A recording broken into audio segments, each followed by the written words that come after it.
Хүүхдийн зохиолч Чэ Наран цэцгийн зүгийн хэмээх шүлгийг хамтдаа цээжлэхэд бэлэн болсон байна.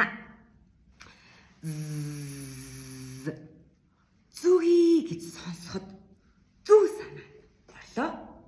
Хамаагүй ойртож болохгүй.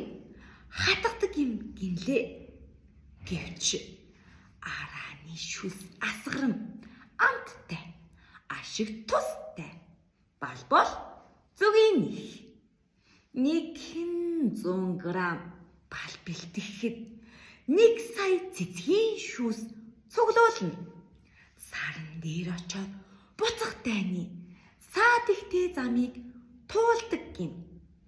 Хөөрхий зүгий зуны турш хөлсөөд услуулан зүтгэдэг байх та. Амс хийх завгүй цуглуулсан. Амтд балыг нь авахдаа хүмүүс өөрт нь өөдсөн жаахныг ч болов үлдээдэг болов уу яадаг бол.